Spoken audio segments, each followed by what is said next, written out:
if someone says atomic design, and even if it's something totally at odds with what I've put out, and I've been at those places and stuff, so long as it works for you, like there's not an issue. You know what I mean? It's like Yeah. so long as you're able to collectively establish, sort of shared values, shared language and stuff, and are able to do good work as a result. You could call things like crazy names, and Yeah, sure. Why so not? yeah. So I don't know. Call it I love nesting it. dolls or something. Yeah, Whatever. exactly. So Yeah. it is fascinating though to see it all play out, and like there was a sort of another one that sort of pre-atomic design, sort of without I'll spare you the story, but the concept of being future friendly was sort of like another buzzword that I was partially involved with. But again, it was like, Progressive enhancement. yeah, exactly. It's like to be able to say a couple words and encapsulate like a whole lot of other words, I think is really powerful and important. Welcome to the second part of the interview with Brad Frost. My name is Jonathan Cottrell. If you missed out on the first part of the interview, make sure you go back and listen to that before you jump into this part. Otherwise, you might be a little bit confused. This is Developer T. My goal on this show is to help you level up in your career. The idea is to provide you with the same type of coaching service that I would provide you in person if I was your personal mentor, just through the lens of a podcast. So if you have questions for me, if you have feedback for this, for these coaching sessions, if you want to call them that, then you can send that feedback to developerT@gmail.com. I'd love to hear it. I'd also love to hear who you would like to be on the show, people you would like to learn from on the topics that we talk about on the show. Thank you so much for listening to today's episode of Developer T. Once again, don't forget, if you didn't listen to the first part of this interview, then go back and listen to it first. Now let's jump into this interview with Brad Frost. You know, from the traditional business perspective, if you're doing consulting, or if you've ever spent time with a business consultant, there is a lot of eye rolling that happens in the general tech community to this stuff. But there is something to be said, for example, for a mission statement at the top of your company. And for, company values and this stuff. Once you've actually been in a position of leadership at a company, you will probably feel the pain of not having those things if you don't have them. It's really quite interesting to see, all these things that I previously wrote off because, I don't know, pride or something caused me to think that I knew better. It's interesting to see, when I'm working with people, how often we go back to needing common ground, for example. It's very simple, but we need common ground on how we make decisions. How do we arbitrate between two potential clients? It's going to go back to values. It's ultimately, these softer concepts that we're, as developers, are kind of reticent to give credit to, and they're really important. They really are. Yeah, absolutely. Like so a funny example. So I just finished up work where with a client where as part of like their sort of core industry, like safety was absolutely paramount, like, to the point of being like paranoid or whatever. But it's like having that principle in place, like as a company, like they literally they had like videos where they're like, remember to hold the handrail as you walk down the flight of stairs. Like that's like how aggressive, like they were, like how bullish they were on safety, but like how that plays out in code and stuff, like, safety, like through by ways of, sort of like defensive, sort of, practices, things like accessibility, like becoming like really important, and, things like performance and like getting things out to people in the field very quickly and stuff, like contributes to that, sort of safety principle that they have as a company. So it's like, yeah, that's stuff we do. We tend to like roll our eyes at like corporate culture or company culture, like mission statements or like other sort of sooty sort of stuff. But like anymore, I find myself like, whenever I work with different clients and stuff, I'm like, oh, thank God you actually have, a lot of this something. stuff spelled out. Like, cause that stuff gets defined just by way of, the collective, everyone at the company will collectively define the culture, whether you explicitly say it or not. Yeah, and I've worked that's absolutely true. at tons of places where, that stuff isn't written down and that stuff isn't explicit. And as a result, of course, all sorts of terrible practices, sort of come up and bubble up. Yeah, another good example, we at Whiteboard, we work with a lot of event type things. Like we'll create a site for an event or we'll create an app for an event. And it is very interesting to know, like they are incredibly interested in the reliability of this thing, to the point that they don't really care if they have to scale up to like 500 dynos on Heroku, because it's for one day or it's for like 10 seconds, They just can't let it die. Like it can't crash in that critical hour that the CEO is speaking. So like it doesn't matter. They don't care about optimization. Right. They care about it not dying. Right. Right. It's a very interesting thing, because it's, so we end up way overscaling, and they're totally happy with it. Right. Which is totally antithetical for me as a developer. I'm like, man, this feels wrong. Like I don't want to scale this up. I know I can make it better. I can optimize the code, but that's not the business case right now in this moment. Right. And coming back to those people that tend to be dogmatic or, very sort of arrogant about, so it's like, well, this is how it is. And it's like, right. Your best practice might be an anti pattern at the next organization. And there's actually really good rationale for why it's an anti pattern. Absolutely. So I do. I love that stuff. It's sort of back to what you're saying about like, reading people's stuff, and like there's stuff to pick up from people's productivity schedule and their morning routine and stuff. It's like you can, again, you should be exposed to all that stuff, but it's ultimately up to your own, sort of like your own thought process, your own sort of, you need to make decisions. Like, don't just sort of like blindly like accept, things. Like you need to apply what you're reading in the outside world to what works for client A versus client B versus client C or whatever. So. Yeah, this is a very personal thing too. I mean, my wife, for example, she has celiac, and so the like average health advice might include, I don't know if it does or not, but it may include grains, right? Whole wheat is healthy. Yeah, it's the base of the pyramid. Yeah. Yeah. So, but for her, it would be terrible, right? Yeah. So.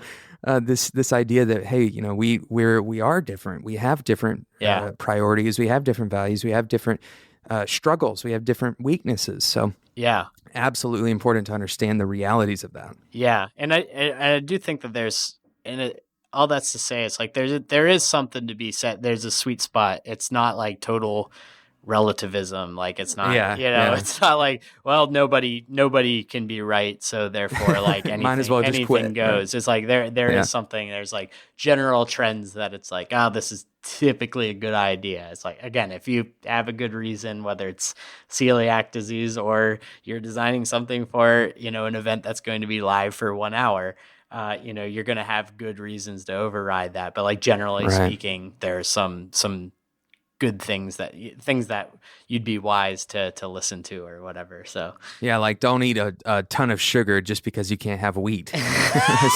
that's not logical. A metric ton of sugar. Yes. Yeah, that's good.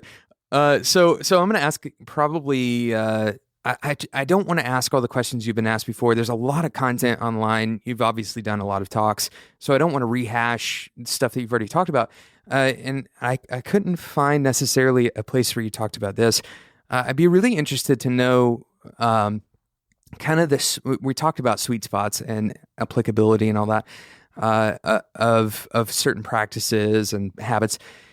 When it comes to atomic design and pattern libraries and these design system concepts, what projects have you encountered, or what projects could you imagine this stuff just absolutely does not apply to?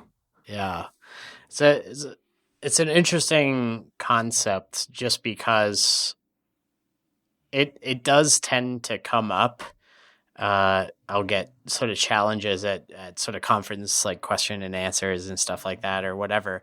And back to sort of your line of work or with clients where it's like, oh, this event is going to be live for an hour or something. Or a lot of people work on like splash pages for QR codes that are going to be printed out in a grocery store. And, and this campaign is live for a month. And, so we're going to make this microsite and burn it down in a month or whatever. And then we're going to, do that again. And that's where, as I talk to more and more places, it's like, I struggle to see where these concepts don't apply, because even in that sort of, whenever I talk to those people where I'm like, okay, so you're making a splash page, no doubt, like visually, let's just say it's for like a consumer goods,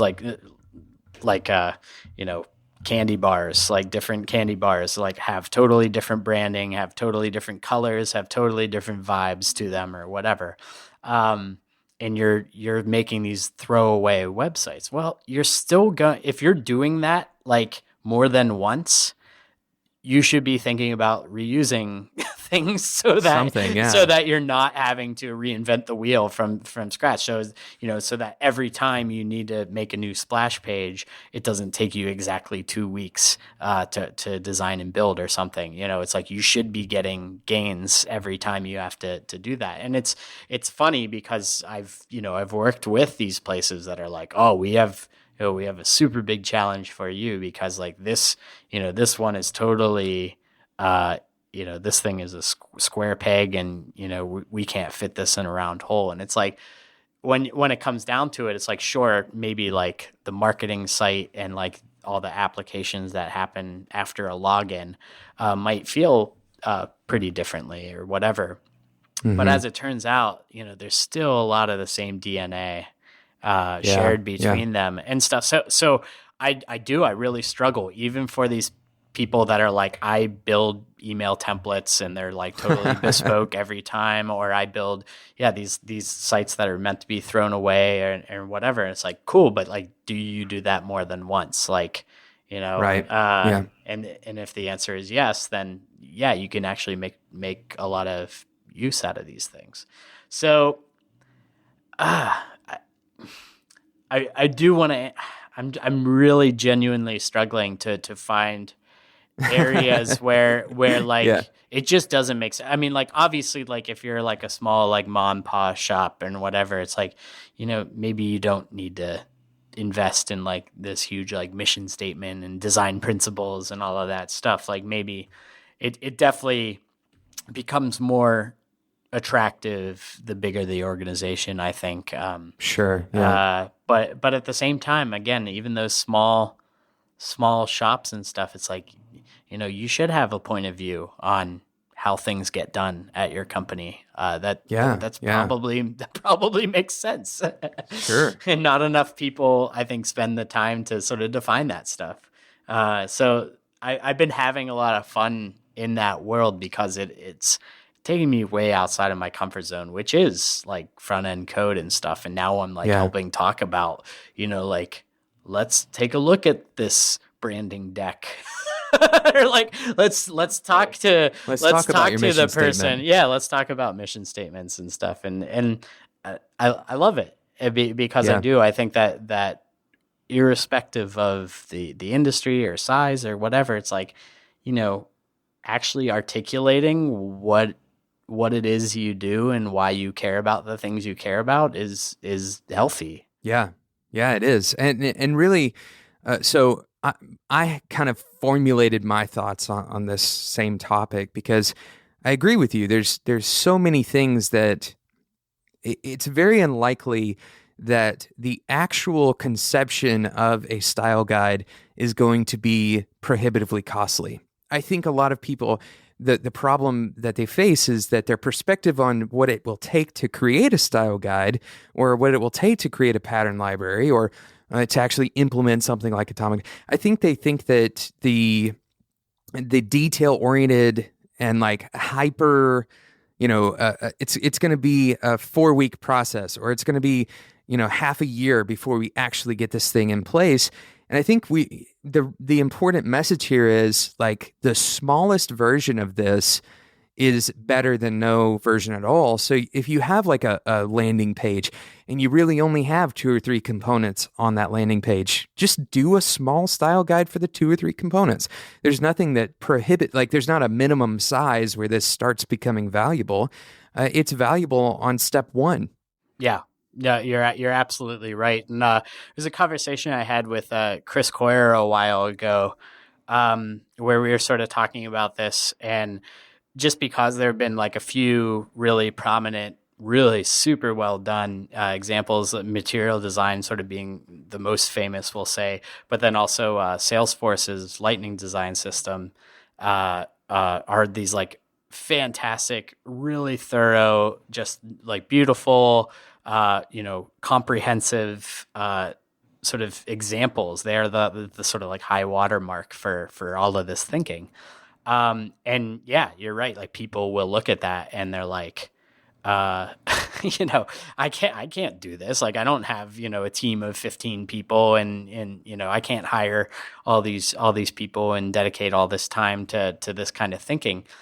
And that becomes, a deterrent to ever start down the path. But I think to your point and sort of what I ended up talking about with Chris, and I think I talk about it in the book a little bit, where it's like, do that thing, like rather than writing the same email for the 3rd time, put it somewhere. And share that thing. And that might be the only thing. But as I talk about it as sort of like the formation of like a star, right? Like you have all these like dust particles, like these things that are just sort of floating around out there. But just even with those, like you said, 2 or 3 components, that provides that little center of gravity.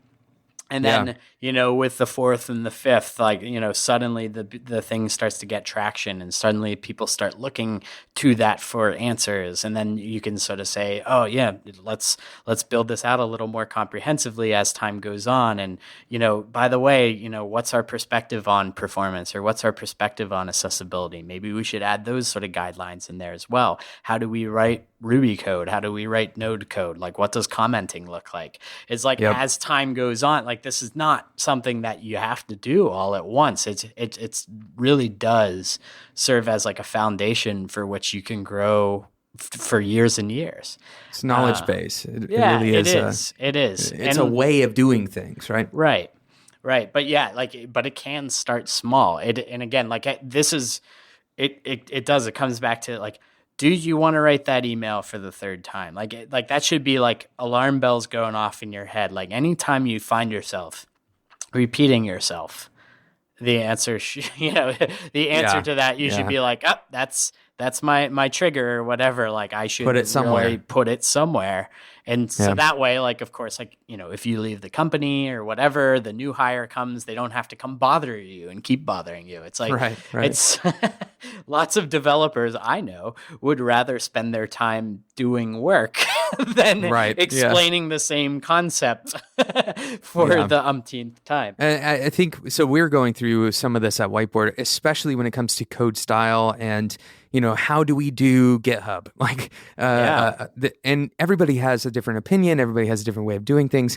We have differing opinions about should we alphabetize our CSS, or should we do it based on, responsibility or the type of rule that it is, put your positioning stuff in one place and your dimensions in another. And everybody has differing opinions on this stuff, right? And so we've started, creating these boundaries. And what it does, the interesting thing that it does, is it brings out new knowledge in our workers, right? It brings out new knowledge in people, and the opinions become, it's going to make you a better developer, and it's going to make you a better designer, because you start to recognize, okay, if this is our way, then why is it our way? And really answering the why is where the value is generated. It's not just it's not a place to go and copy paste code from only, right? Certainly you can do that. The reuse is there, but the value in that discussion shouldn't be forgotten. There's so much value in arbitration with your coworkers, so much value in talking about, okay, do we want to do spaces or tabs? Just the common one, right?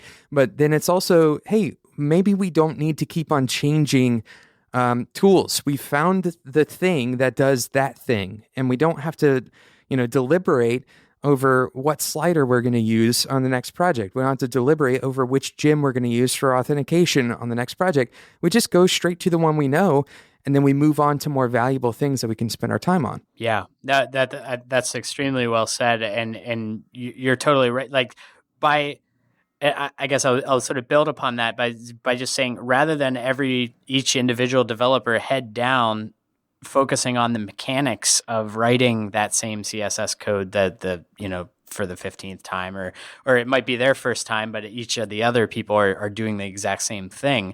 That is this wasted time. And by having sort of conventions in place, you're freeing more people up to have those higher level conversations. You're elevating everyone on the team.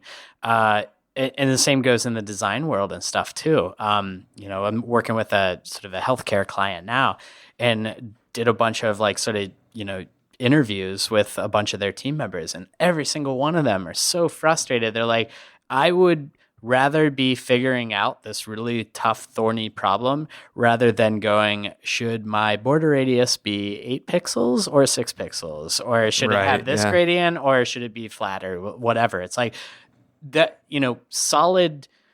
There's no doubt that there are some people that are more skilled in those areas and care more about that stuff than others. But at the same time,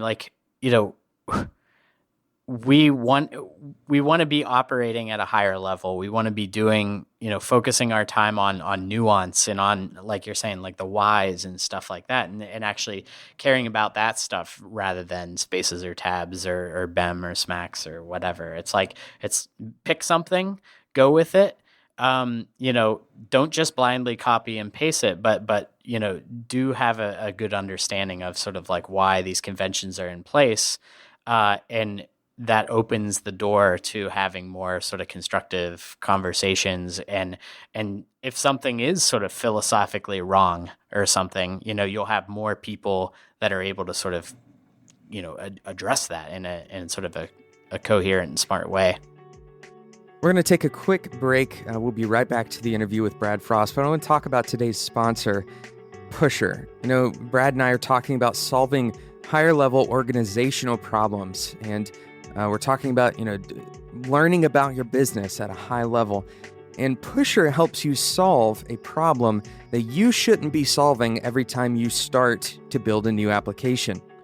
If you are looking to add real-time features to your application, and really you probably should be, real-time features are things like chat, for example, or adaptive UI. If you want your UI to respond in real time to A/B tests that you're running, or maybe you want to send out real-time stats. These are just a few examples. There's endless possibilities when it comes to real-time. Pusher will help you do exactly that. Pusher has a hosted API, and it makes it incredibly simple to add these kinds of real-time features. Pusher works on top of WebSocket connections, and it creates that connection from your server to all of your connected clients. It doesn't really matter what language or framework you are used to. Pusher has a library that you can use. To give you an idea, every single language that we use at Whiteboard, Pusher already supports. Now, if you're thinking, well, we can roll our own solution, we're big enough to roll our own solution. Pusher isn't just made for the 150,000 developers that are using it. It's also made for larger companies. For example, GitHub and Intercom, MailChimp, and even the New York Times, they all use Pusher to build their real-time features. So go and check it out, spec.fm/pusher. You can get started with a free plan today, spec.fm/pusher. Thank you again to Pusher for sponsoring today's episode of Developer Tea. Now let's get back into this interview with Brad Frost. Care once, right? So you said like people care, they care about it a whole lot. Well, capture the value of that caring, and then just hold on, like I think so. There's a bias. I can't remember the name of it. It's something along the lines of old code is bad, basically, right? So the idea that as code becomes older, it becomes less reliable or it becomes less relevant, or otherwise is bad. And I think some of this is trained in us from, food goes bad. So therefore, our code must also degrade over time.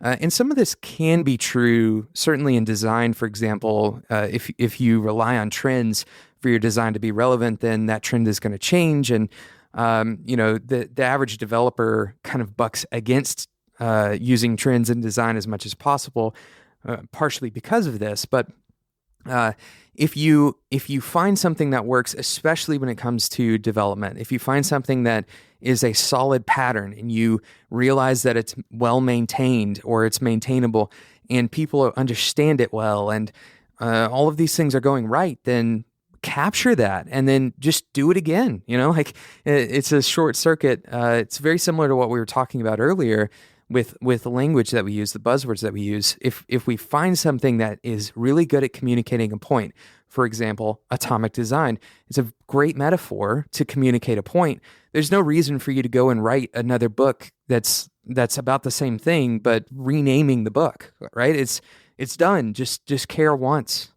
Yeah.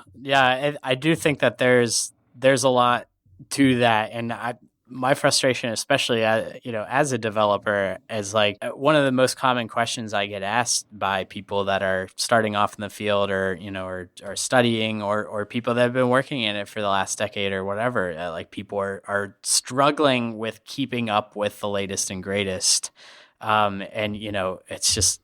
I like to joke that, GitHub repositories multiply like rabbits, It's like, yeah. It is. And there's something very appealing that to people who have been doing this for a long time, that know the basics, that know, they might have started in PHP or whatever. And it's like, okay, but I know that. And so I'm bored now. And so I want something new. And I do think that drives like a lot of that sort of, I need to find this GitHub repository that was just published 2 days ago, and it's the new coolest thing ever. And, whenever, finally got around to learning Grunt, years ago, and it was like, as soon as I did that, it was like, oh, there's Gulp, and then Gulp. there's Up, and then there's Broccoli, and then it's like, now it's Webpack. And then it's like, there's no doubt that some things might have inherent benefits over others, and again, it comes down to having the discernment to judge when and where those things are appropriate, or where Gulp would be more appropriate over Grunt or something like that.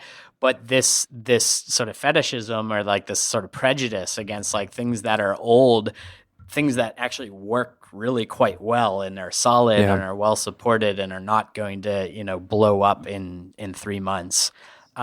It's strange to me. It's strange to sort of witness that stuff. And like I see that a lot. Like I'm not a good backend programmer, but like I learned by working on a lot of sort of WordPress sites and stuff and hacking them to pieces, and Magento, which is a e-commerce PHP based like sort of e-commerce platform and stuff. So I'd like Frankenstein together these like e-commerce / blog sort of experiences. So like that's where like my backend knowledge comes from is that. And again, there's no doubt that there's other languages and stuff out there that I can sink my teeth into, and probably should. But like I do get weirded out whenever people are so dogmatic or are like, oh, but that's old and let's all laugh at it. It's like, well, hang on a sec. Like are we talking about, things like asphalt work really well for roadways, like there are no doubt more amazing newer technologies out there. Like, are we going to go, pave 500 miles of road with like this new styrofoam something? Like I don't know, like I think about like longevity. I think about sort of things like like how much are you going to have to like look out of the corner of your eye and keep an eye on this thing. Like, are you sure that this like brand new spanking new thing that's fun to play with? I get it. And, it keeps your developer mind active and keeps those neurons firing and stuff like that. But like, is this actually worth it? Like, has this been solved elsewhere? Has this been solved years ago? Like, can you do what you're trying to do with less, or are you just wanting to play with new shiny toys? And there's no one right answer. Again, back to like this, notion of relativism. It's like sometimes it is an appropriate time to play around with this new stuff, or to push the envelope, or to, or to really experiment. And then there's other times where you're trying to build something that's meant to stand the test of time, or something, or meant to be reliable, or meant to be, to work on Opera Mini or 2G networks in the developing world, or whatever. Like there's appropriate times and places for all of these things. But again, it comes back to that sort of attitude of I get really sour whenever I start hearing people talk about PHP is bad. Oh, wow. Can you hear my dog snoring really loudly? Sadie. Yeah. It's good. He is, it's a true story.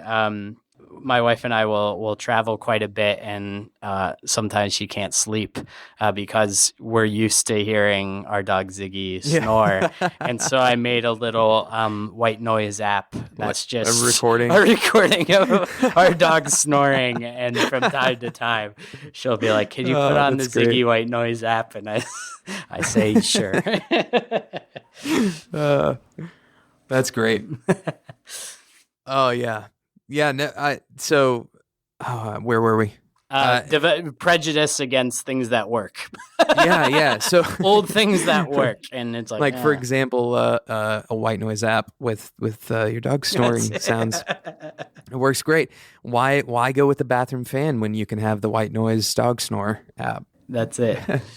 No, so I think this concept of having bias against old code, like it's rooted in something good, right?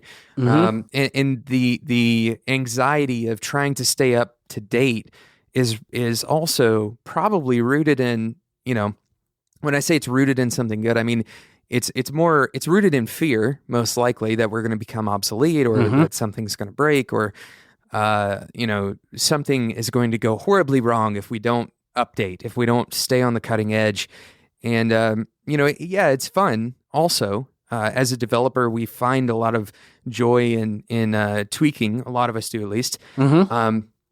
In changing our workflow. But we have to understand, like, what are the ways that we're spending, and what is the resource spend that is happening with these decisions? And really, is there something more that we can focus that same energy and tweaking on? And I believe it's ThoughtWorks, a company that does effectively, they look at their current technology portfolio, very similar to the way that they would look at a stock portfolio, and they map out all of the technologies that they use based on how successful is it, what is the market share of this particular technology.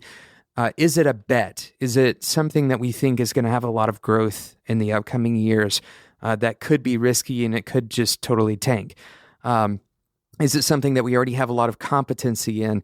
Is it something that's going to make another technology we use that much more valuable? Right? I've talked about that on the show before of stacking technology. Mm-hmm. So if you know HTML, then learning CSS is extra valuable, right? Right. And then learning JavaScript is even more valuable. So it's this stacking concept. So a lot of developers, I think, are extremely haphazard, unfortunately, about this picking process. What am I going to use? Well, I'm just going to try my best to find something that I like and that's new, right? And that's our only heuristics for picking this stuff. Right. And it turns out that we like a lot of things, and a lot of things are new. And so it's really hard to pick between a pool of 1,000 options when those are our only criteria. Yep. and that's where sort of, again, back to this sort of design systems and front end code guidelines and stuff like that. That's where, that stuff becomes exponentially harder whenever you have, more and more people on your team, right? It's like one developer with one opinion whose tastes change with time. Well, multiply that by the number of people on your team, and if everyone's given sort of like full reign or whatever, or free reign to sort of like espouse their opinion, or like, oh, I'm just going to be over here playing with React because this is attractive to me, and then like developer two is like, well, cool. In my corner of the universe, I'm going to play around with Vue or whatever, and I'm going to play around with Angular over here because because whatever, I've just made these decisions. Because Google does it or something. Now suddenly you have this, cornucopia of like chaos and crap. Right. Well, and so it does become like really interesting I love how you're saying like to think about it as sort of like a portfolio of stuff to evaluate it in a very sort of like in a very thoughtful way, so that you're making calculated decisions on sort of what you adopt and what. And it's not to say that you can't play or you can't poke around or whatever. Yeah. It's about sort of being very thoughtful and deliberate with like what you're betting the farm on. Yeah, I mean, spending a ton of time to move to one system and then turning around and moving it to another system, unless in very extenuating circumstances, I suppose. But generally speaking, that's probably not going to be very valuable for anyone involved, right? It's and we've faced this before, right? We've seen, for example, Bootstrap used to be on Make, and then it moved to, I don't know, Gulp or Grunt or something, and now the whole world is using Webpack, and it's extremely easy because you see so many benefits in the new thing. It's extremely easy to just say, yep, let's do it. Let's throw a bunch of time, throw a bunch of resources at it, and just make it happen.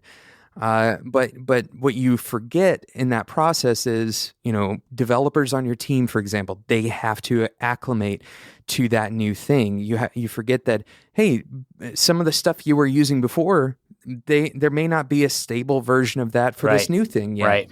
And you have to change everything because you decided to change one thing. Right.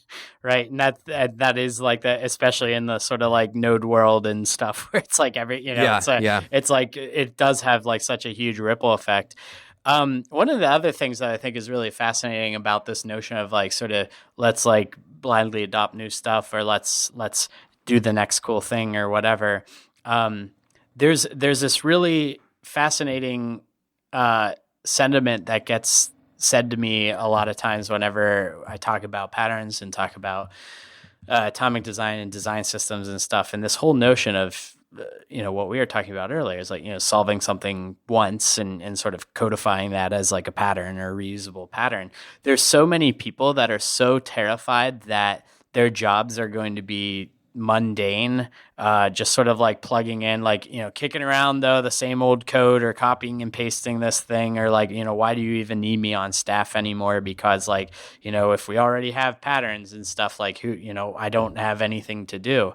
And I think that it's such like a terrible mentality to have about like your life's work or your career's work. Is like, I want to open up Photoshop and create the same homepage template, again and again and again and again and again. But it's, what we find is, as I talk to, it's especially designers, again, people who love that sort of like, I'm going to open up a blank Photoshop canvas and, just sort of go to town, like, total blue sky. I could do whatever I want. I guess the developer equivalent of that is you could choose whatever tech stack you want and framework you want or whatever, and just go to town and have fun. This notion that like you're going to be out of a job if like you sort of patternize parts of your workflow and stuff is just absolutely like ridiculous, I think. Right. And what you find is that as time goes on, all those things that you couldn't do before, because there's never enough time or enough budget to allocate for that, you're able to concentrate on things like, performance optimization or accessibility or, better better responsiveness, I guess, or from a design side of thing, you're able to focus on like micro interactions or animation or, motion and, all these things that we've sort of treated as like nice to have. We've never gotten around to actually being able to play with those things because we're too busy, recoding the card pattern for, the 20th time. Yeah. So again, there's a lot of back to sort of, older technology and like, or stabler technology, and why not chasing every trend that comes out is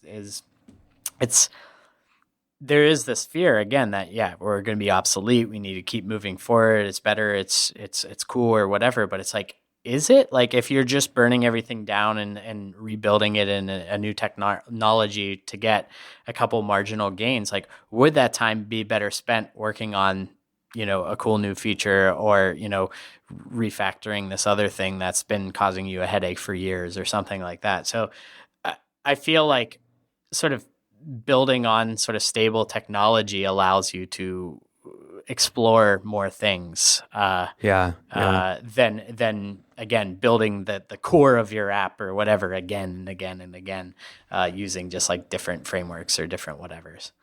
And I actually wrote down kind of a theme for this episode in my mind based on the questions that I had, which we've strayed from pretty largely. But ultimately, it was about abstraction. So we've covered everything I wrote down just in a kind of a backhanded way, or not backhanded, but abstraction or being abstracted from one thing to another. That's really a lot of what we're talking about. I want to encourage developers to continue connecting with the parts of our jobs that are impossible to replace, and to start thinking of ways, following this abstracting theme, start thinking of ways of abstracting themselves out of particular processes, right? And so this concept is totally applicable to that, because we have ourselves totally wrapped up.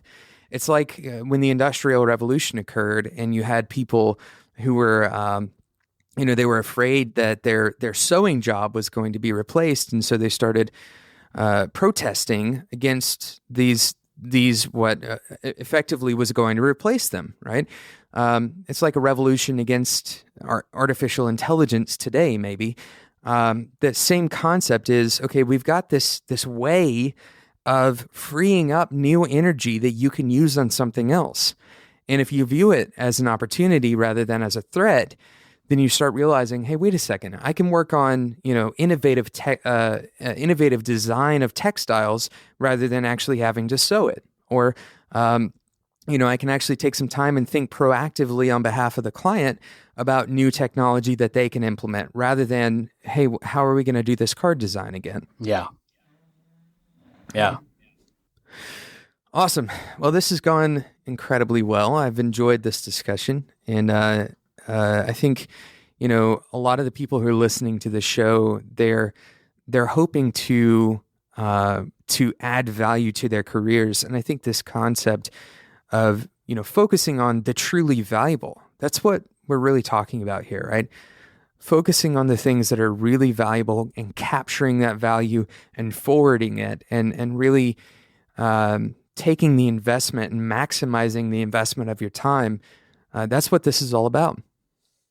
Yeah, that's very well said. And I think applies to life in general too. Yeah. Like those things that, again, that we've found helpful. And so, like, one of the sort of piece of advice I always have is, is share what you know. Share what you know, and the more we can do that and sort of pass that value for, something we found valuable to us, something as trivial as, I really like this Netflix show. and you should watch it too, or whatever. It's like that is how we transfer knowledge. This is how culture is made. This is how we make progress, is by putting things out there and sort of, try things out, see what works, see what doesn't work, and whatever, learn from each other, and lather, rinse, repeat. Keep doing that. Yeah. That actually answers, I believe it probably answers the final question that I ask all of the guests that come on the show, which is if you could give every developer 30 seconds of advice, what would you tell them? And I believe that that's probably true. Yeah, there's other parts to it, and I tend to say, work hard, don't be an asshole, and share what you know, and that's sort of how I try to live my life, and I think that's sound advice for other people as well. So I'm not too quick to give out advice, but I do think that those are some good tidbits.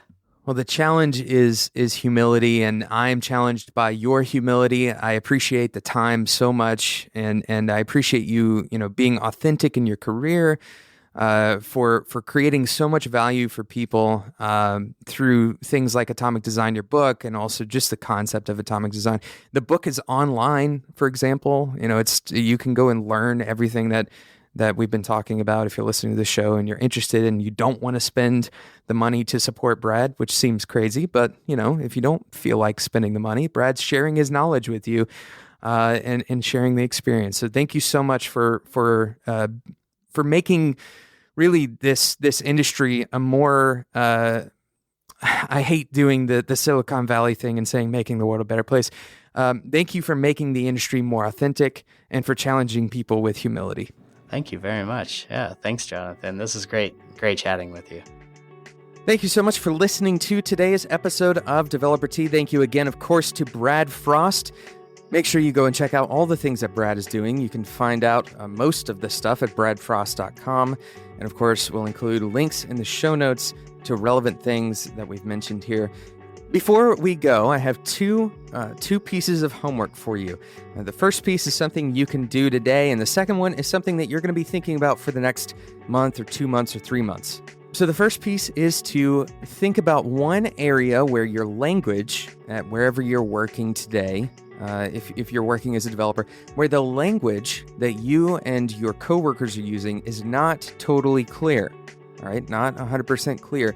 I want you to think about an area. Send this episode to the 1 or 2 people that you think would be able to help you solve that clarity issue, right? So you're going to figure out an area where your language is unclear, and then you're going to send this episode to those people and ask that they listen to it, and then sit down and talk with them for 10 or 15 minutes to help clarify some of this language. This is perhaps the most important kind of work you can do to create a better communication system on your team. Okay, once again, it's very simple. Figure out an area where your communication is unclear. It doesn't have to be bad necessarily. It doesn't have to be difficult. It just is unclear. It's not 100% clear. Send 1 or 2 people the episode who work with you in that area, and then sit down and talk about that. 10 to 15 minutes. There's not a specified structure, but the goal of that meeting should be to clarify some of the language you're using around your practices.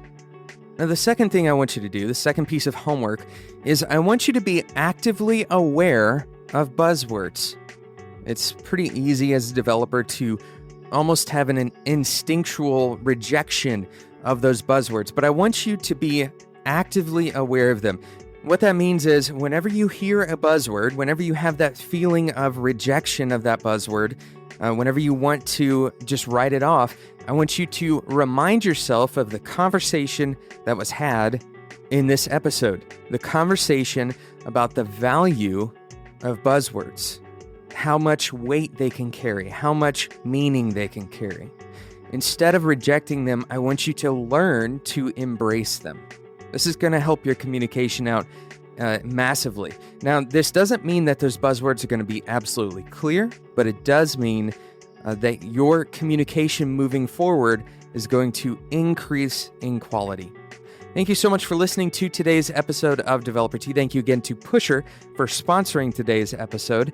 No matter the size of your organization, your application can almost certainly benefit from real-time features, and Pusher makes it absolutely simple to implement these real-time features. Get started with a free plan today at spec.fm/pusher. Thank you again for listening to today's episode of Developer Tea. Until next time, enjoy your tea.